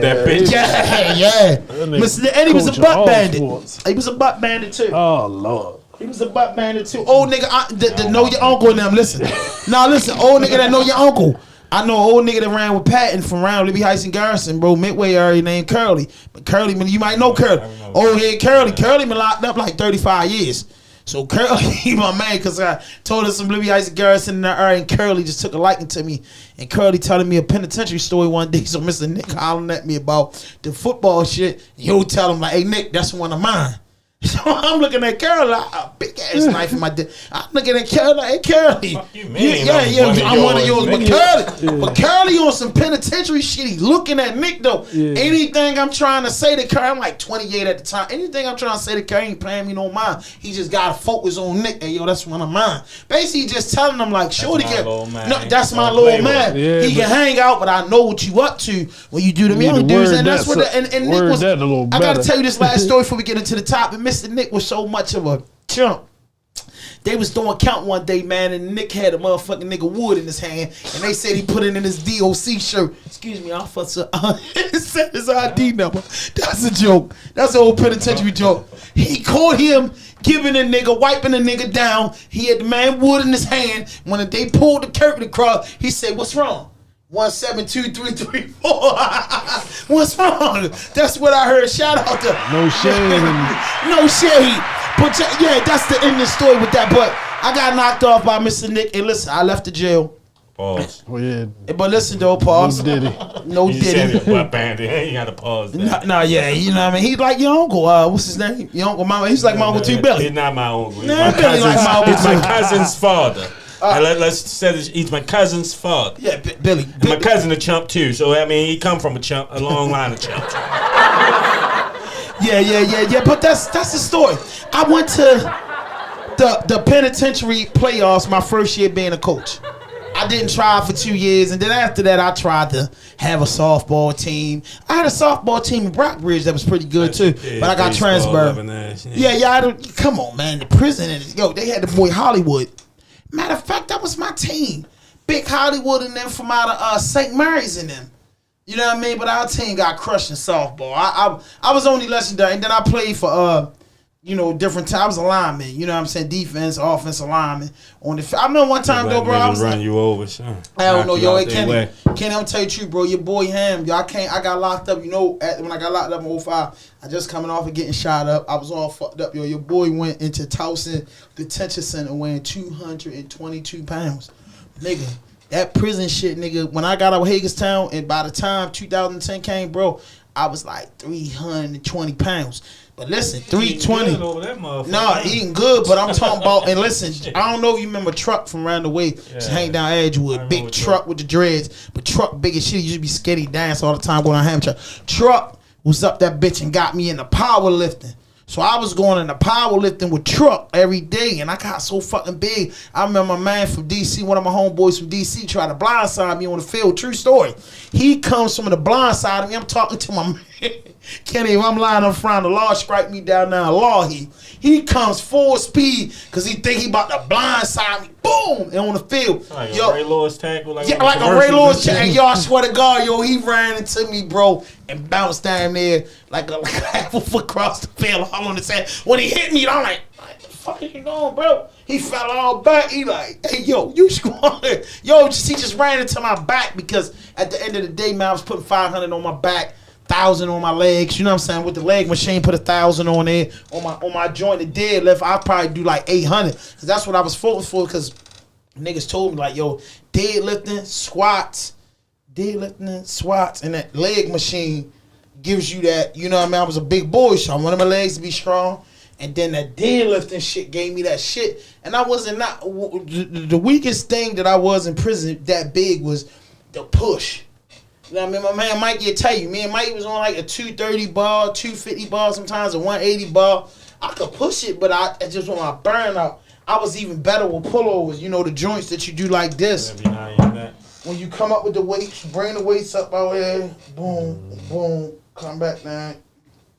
And then you do like that with the weights. I could master that, but I couldn't master I think with the pushing, I was cool with it. It was breathing. A whole different. No. It was breathing because you should just tell me I was gonna pass out. Because when I come up, when you get the weight, boom, you bring the weight out the ball, boom. I will hold my breath and bring it up like that. When you come up, you supposed to release your breath up with it, and I will hold my breath. And dudes be like, "Yo, you gonna pass out?" So on bench day, I hated that. But what else we got? Yeah, what else we got? Shout out to Rel sitting in with us today because of Brittany too. What we got to talk behind Brittany back today? So what we got to say about her? I can't even talk bad about That's her. my dog, yeah. On Father's Day, she posted like a clip of Father or something, but she had a song. Mm-hmm. That song was hard as shit. I'm like, damn, what song is that? I went looking for it. I couldn't find it, so I made her send it to me. And I just got to listen to all her music this weekend. Yeah, she liked that. She liked that. She liked that, bro. She liked that from day one. I remember, and I'm so happy to have her on the podcast with me, bro. I never thought that in a million years. And y'all gonna be on the lookout for another, female that's trying to come up, that's family to me also, that's going to come and fuck with us. But I never knew when I first met Too Raw that she was going to be on Rawdope Podcast as a host. And I swear, she's on time, you know what I mean? If y'all don't see her this week, one thing about her, if y'all don't see her on Tuesday, she'll make up for it on Thursday.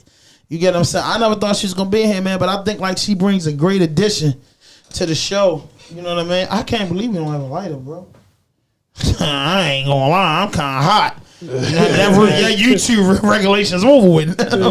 We get busy like a buggy guy. King Hazy just brung up something. Yeah, go ahead, King Hazy. What up? He say the Westmore with the weed pardons. He pardoned a lot of people who had weed charges. Who, Westmore? Westmore. Well, you need to pardon me, because I do. I have weed charges. You know what I want to be pardoned for? If when I get the bag, I want to be pardoned for my gun violation and my robbery from 2007.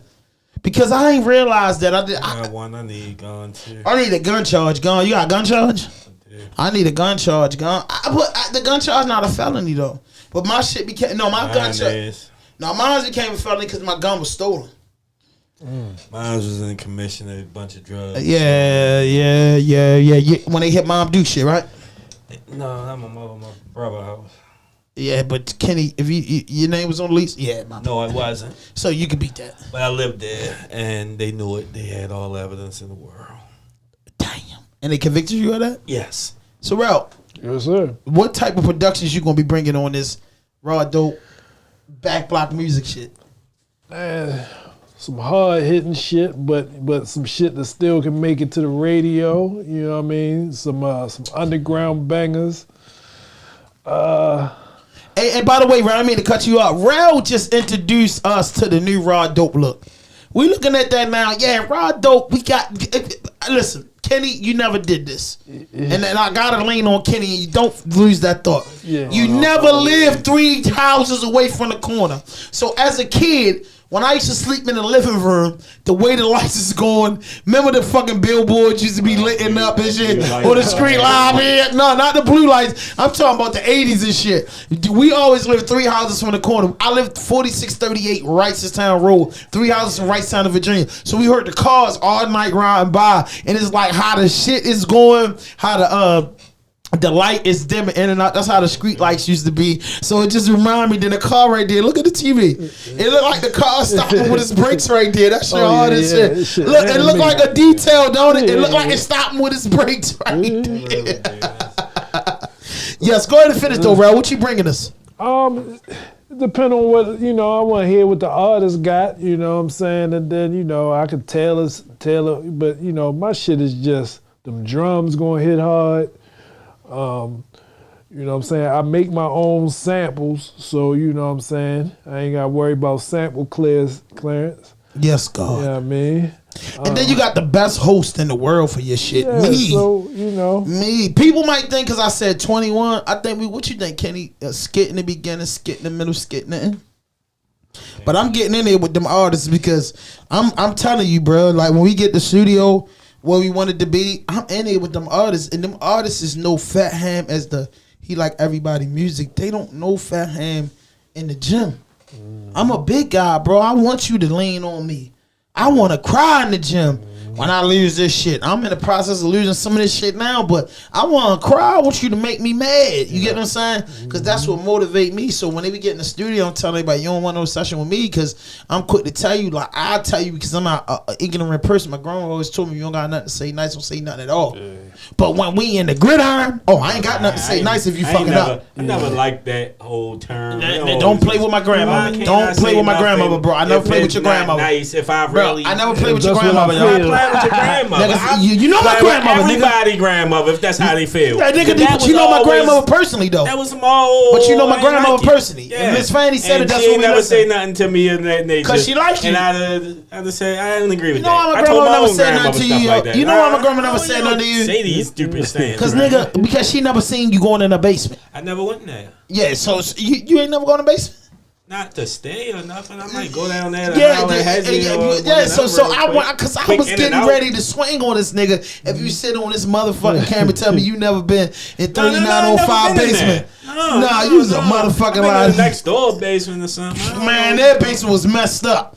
Nobody slept in their basement. They're my next door there. Nobody slept in their basement. That was a chill spot. It was only a wash and dry down there, open space. Yeah, that's what made it. Probably the most coolest spot in the house.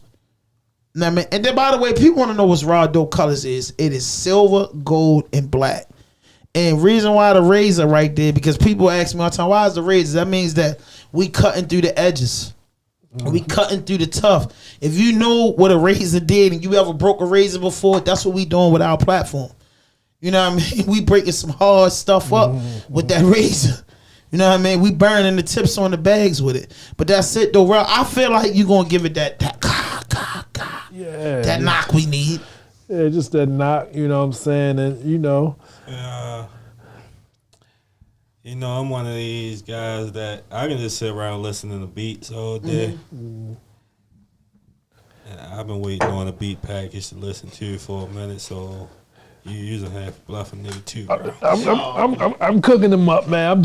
I'm just coming out retirement, man. I got the old batch. There you go. Yeah, Send me some of the old batch. I I ain't asking for the new stuff. I just want to listen to some stuff. All right. And that might inspire me to want to write something. All right. You know? I'm going to send that pack, man. That's the most sourest thing. Shit. You gotta love us. Then Kenny ain't switched the camera, got me getting up and everything, looking for this sober podcast. Hey, yo, and on that note, we out. Hey, nah, but Gervonta Davis, man, is really, really impressive, bro. I ain't gonna hold you. Do you think he did to you? He ain't fought in over a year. Did you see any signs of ring rust? Nah. I seen him more fight. I like the way he fought that Frank Martin fight. I really do. I like the way he fought it.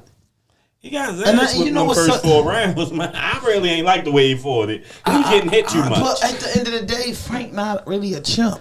No, he was getting hit too much. Though. Yeah, but that's the thing. He fight the same way all the time. A little bit. But it's like he actually was getting hit too much. But you said it the first though. He wanted that because he realized he that was he could testing hit his power. Like, yo, can't knock me out. But would he do that still against think Lomo? he let him hit him. I think Tank gonna knock Lomo out too.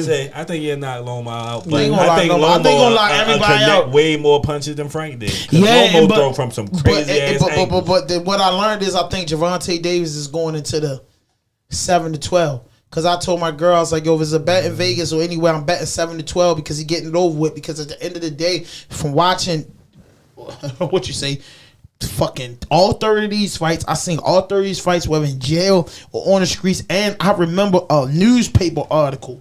I remember in 06, I want to tell Tank this when I remember in 06, we was sitting in the newspaper and I remember telling niggas, yo, you gotta watch out for that kid Tank.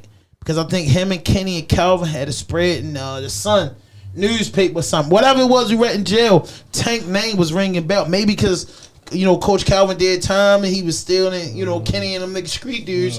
So they was still in contact with dudes. But I knew about Tank back in 06. 18 years ago, I knew about Gervonta Davis. When he was 11 years old, they were saying, yo, in the next 7, basically they were saying the next 10 years, yo, the one.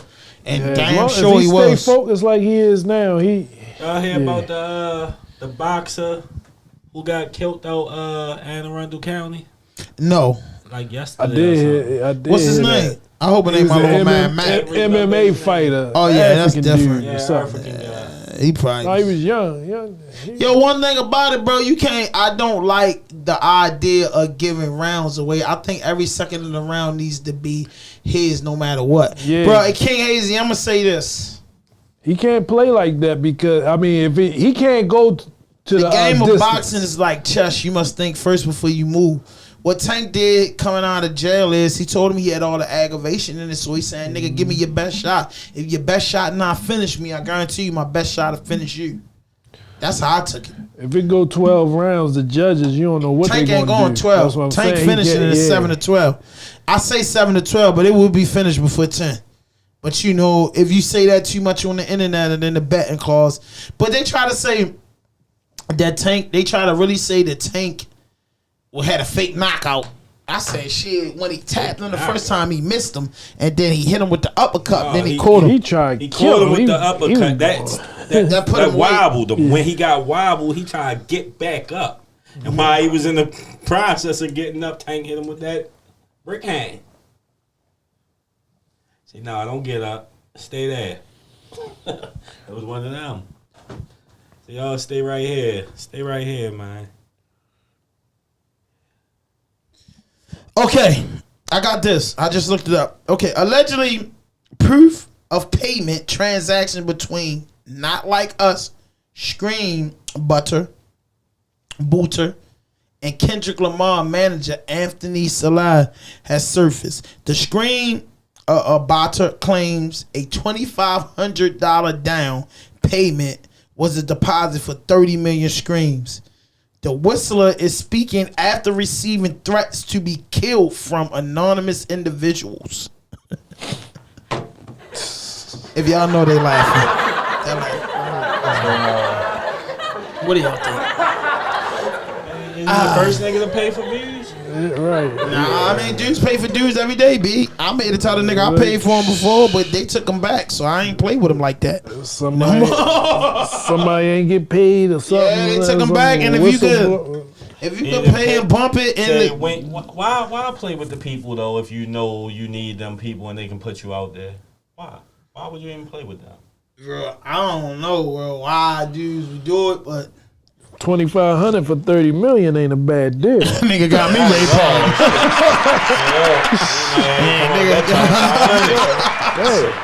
But that was just on one song, though. Yeah, that was just on one song. But the song's still big. They still play. They really playing it. It's doing numbers. They just boosted it up. So, Okay, so all them numbers be boosted. Yeah. Up, okay, so listen. YBJ, man, gets on a phone conversation with Lil Durk that is trending real hard. And basically, J-Man, FBG FYB, whatever his name is, J-Man, out of Chicago. J-Man. He pushing the woof with the woots, and he trying to push peace. So he finally got on the phone with Dirt EO saying that, you know, he's from 63rd, and he's just trying to change the narrative of what's going on and save the kid's life.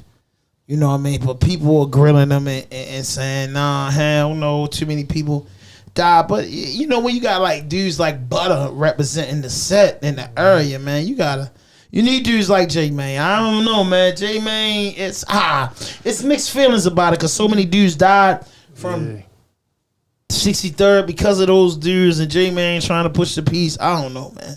Maybe he over whooping, but hey, like he ain't trying to really be messed up, bro. Like I get it, you know what I'm saying? I mean, you know, I don't know, man. You know what I'm saying? I'm not from Chicago. I didn't have to feel the wrath for those losses. Yeah, you know what I mean? The kids ain't trying to hit, man. I don't know, but that's what he got going on, bro. And the boy Donald Trump, man. Detroit leaders welcome Donald Trump in the hood. Trizzy. I seen when Pete Tizzy. They call the boy Trizzy now. D-Trizzy. D-Trizzy. Trizzy, I like that. Round of applause. D-Trizzy. Because if Trizzy get in the office, he going to release so. He getting in the office. A picture of Chris Brown. Oh, with the girl. The girl went viral, and the girl boyfriend left her alone because of the picture with Chris Brown. Would you have left her alone? Man, he looked like he fucked her that day, bro. The way she all on him. Bro. And that man paid for that meet and greet for her to go jump on you bro. like that. I don't think he hit her because it was a public meet and greet, but you try and get hit, bitch. I don't want no broad that want to hit. spend $1,000 to take a picture with a nigga. I don't care who the fuck it is. Yeah, I ain't. Give me $1,000 take a picture with me. That's crazy though. She was on some groupie love and yo couldn't take it. They say sex drill is truly shifting NYC sound before our eyes, and it's empowering the women they love. So here, I gotta let y'all hear this. Is it sex drill? Sex drill. It's called sex drill. That Ice Spice type shit. I'm gonna let y'all get a little piece of it. Yeah,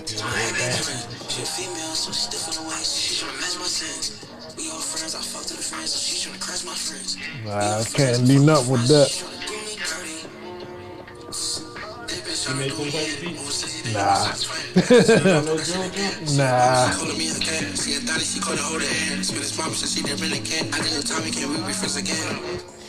But I mean, sex drill. It's kind of dope. dope. Cousins up New York, they rap like that. They sound. I mean, sex drill is dope. Sound. Like they gonna make money. So DC rapper Young Jose does a video. I like Young Jose. I love Young Jose. He's an excellent rapper, but he redoes the belly scene when coming in the club. When he comes home and crack Keisha at the being out, and the internet is kind of going crazy. They saying he took it too far, but when I seen it, I said, bro, if you ain't no pickle watching type of dude, bro, you ain't really paying no attention to that. You get what I'm saying? But dudes put him on a screw. X-rated? No, it wasn't. I mean, he kind of like, I don't see nothing wrong with it, bro. Like, I'm going to show y'all. You get what I'm saying? And feel big as shit. Can't hit the arrow. I got skinny fingers. Hold up. Because Jose, you got to listen to Jose. Jose, one of the artists. I definitely want to cut with those 37th Street artists. But just a video. I'm going to show y'all. Here it is. It's called Broken Hearted. Here, show the Kenny. Y'all watch at the same time.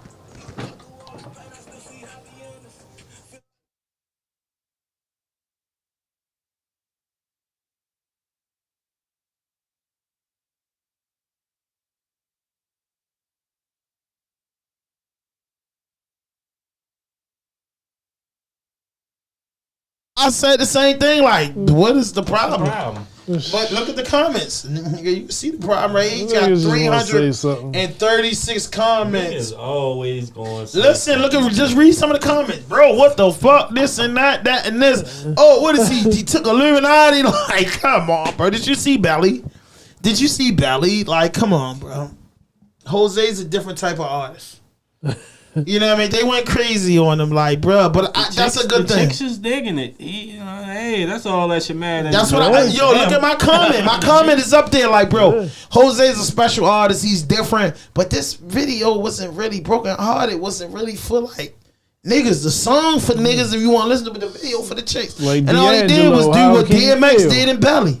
Well, hey, niggas seem to be hating the bitches. They on it. They on it. I mean, that video about to get you some more extra ass or something. Yeah, I ain't see this. Shorty said, I'm trying to make one with you and let me go see something. Every chick I seen in the comments, nigga, what? They giving them props. Yeah, I mean, mission accomplished. You ain't porn star now, cuz. Hey, he might got a career. They liking him. He started OnlyFans or something. I don't think Jose gonna play like that, bro.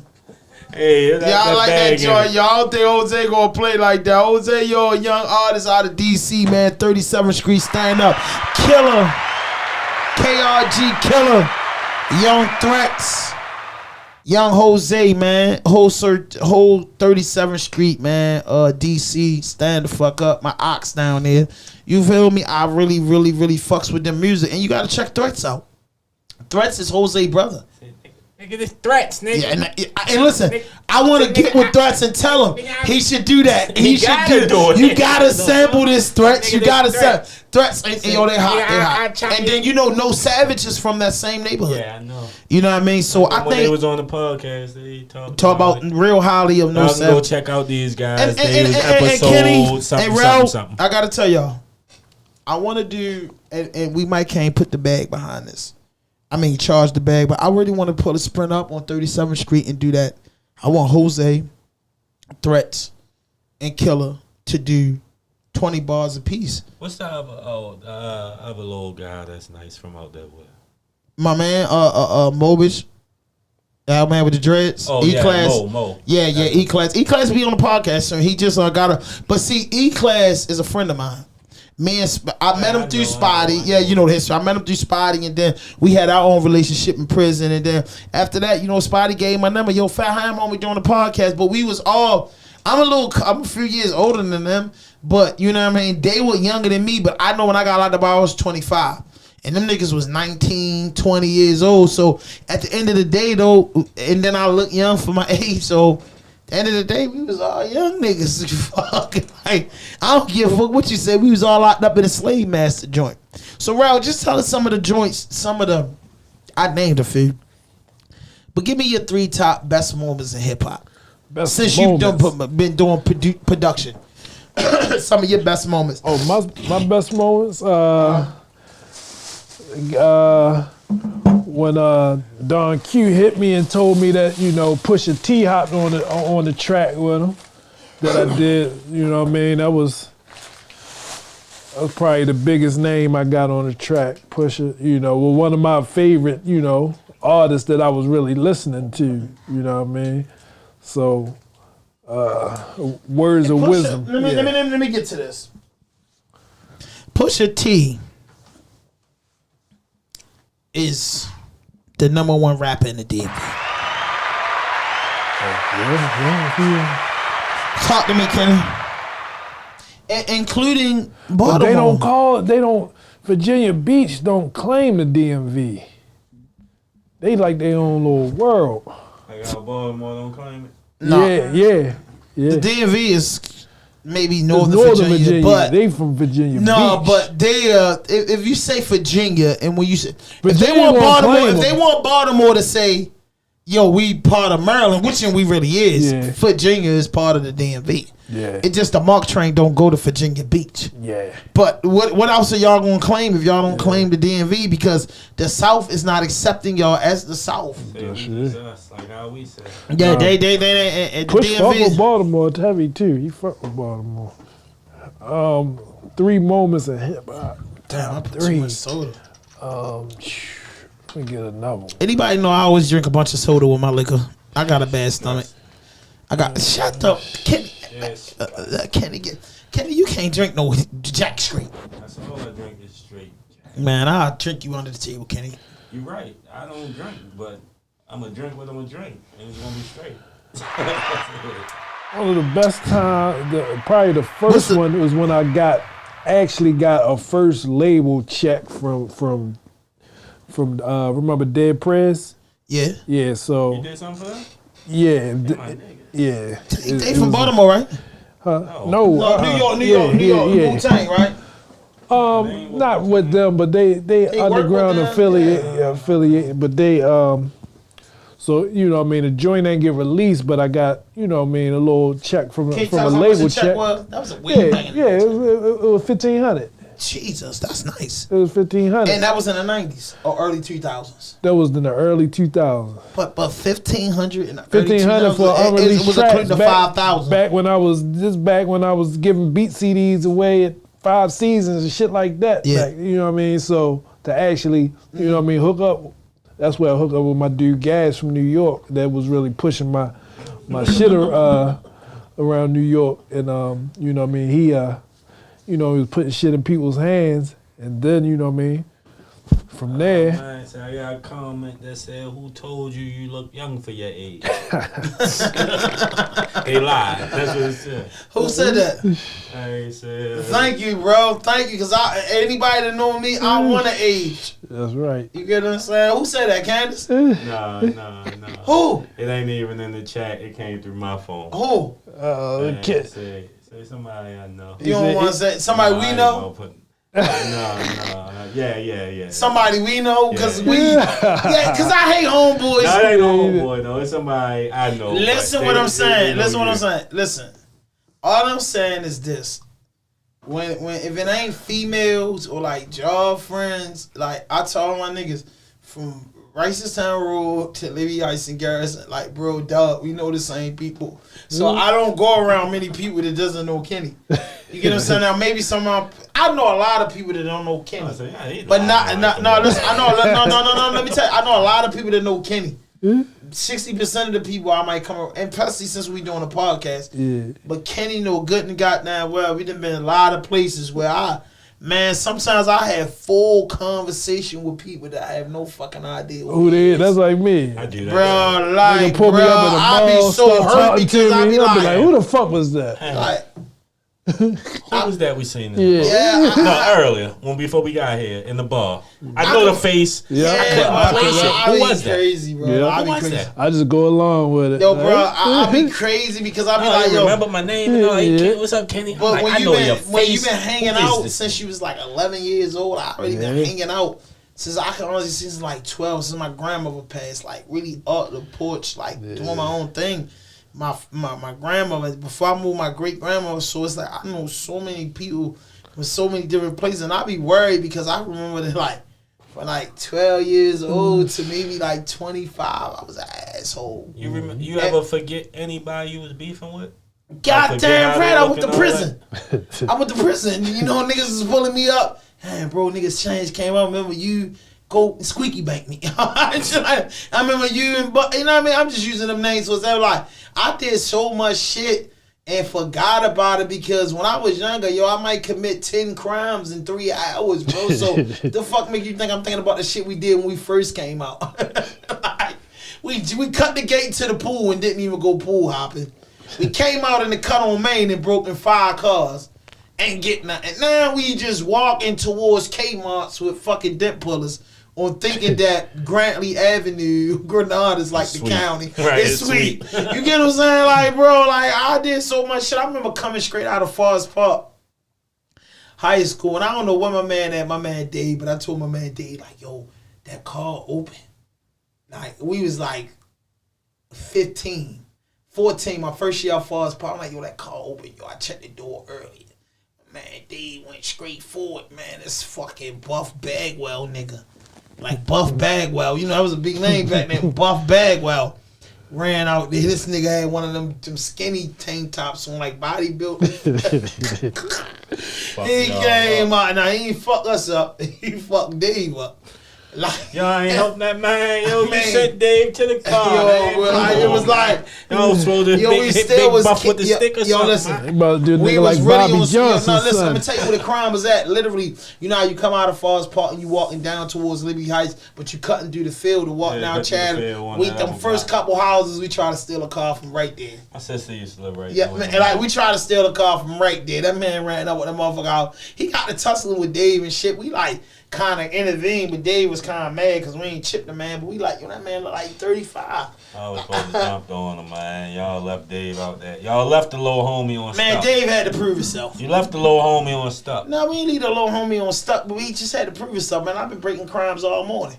So, I mean, I've been doing crimes from Jim Parkers on up the street. No, he didn't really get jumped on. The man just like, he knew we was kids.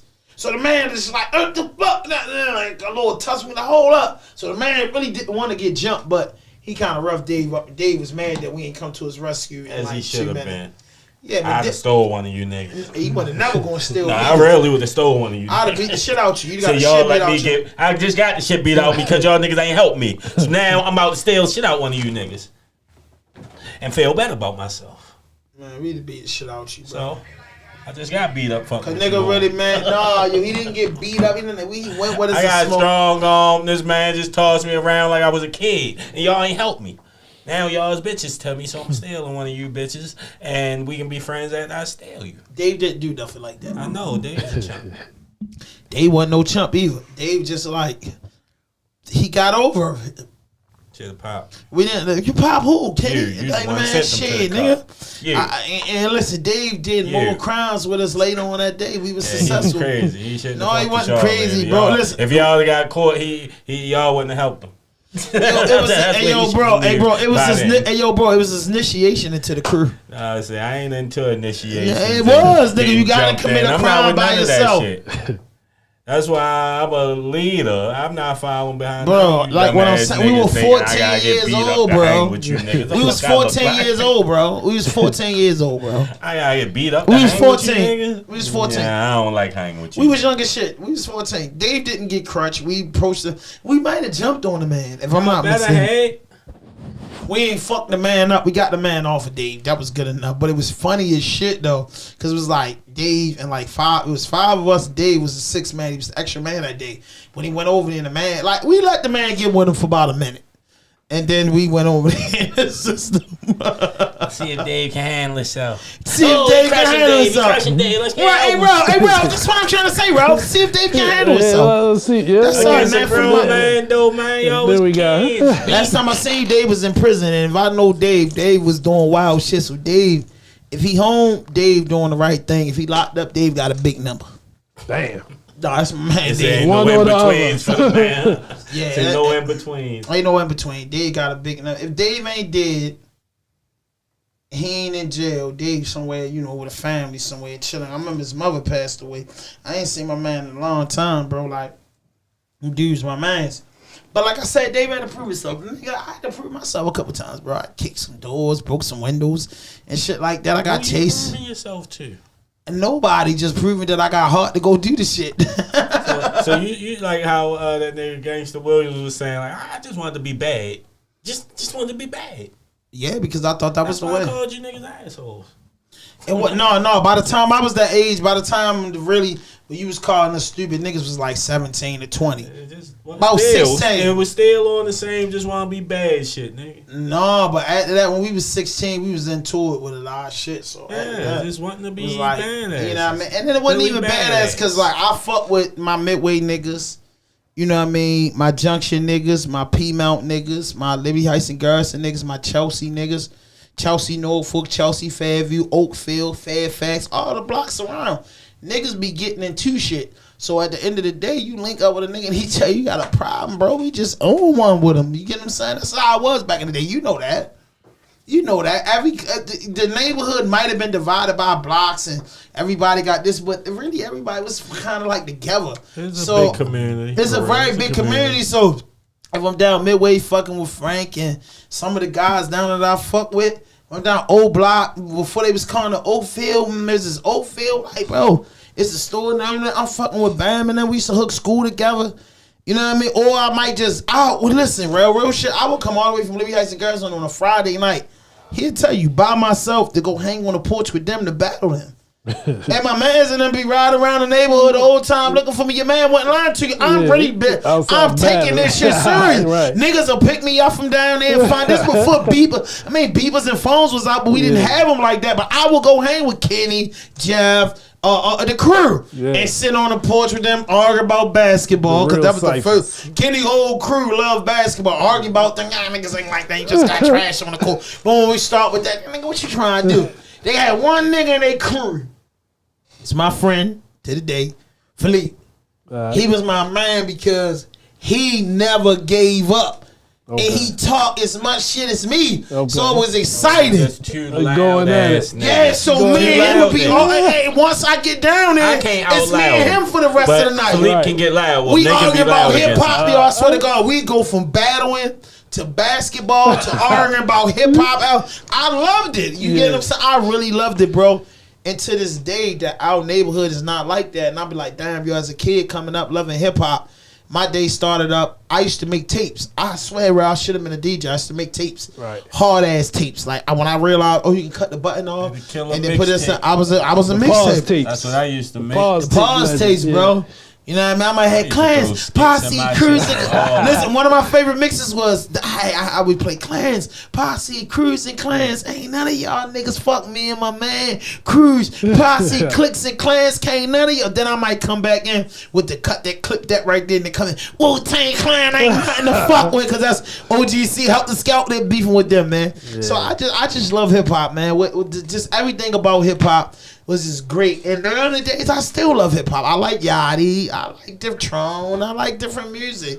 But I still, today, man, Kenny rolled to the studio, listen to Number AZ. I fell out of love. But that's what we was bumping today. Me and Kenny was bumping Pieces of a Man. Yeah, that's my shit. And we was bumping Sugar Hill. That's what we listened to today. Me and Kenny coming to the podcast. We listen to AZ today. We just popped and we on our AZ shit tonight. Heavy. Fuck yeah, man. I can't wait to get my old school. Yeah. Man, when I get my Acura, I'm talking about the 1996 Acura and my 99 LS. Man, I'm playing nothing but that shit. Mobb Deep, all that. You know what I mean? Shit. That's what, y'all. What? We just running out of time. All right, listen, man. Hey, make sure y'all hit that notification button. Make sure y'all hit that subscribe button. Drop a like, leave a comment. Hey, Lee the Genius, I see you. My brother, man. Lee right there tapping in. Salute to the guys. Hey, listen, man. No fuck shit, no fake shit, no foolishness. Anything you say can and will be used against you on the internet. Unguardable, undeniable, unbreakable. Rawdope Podcast.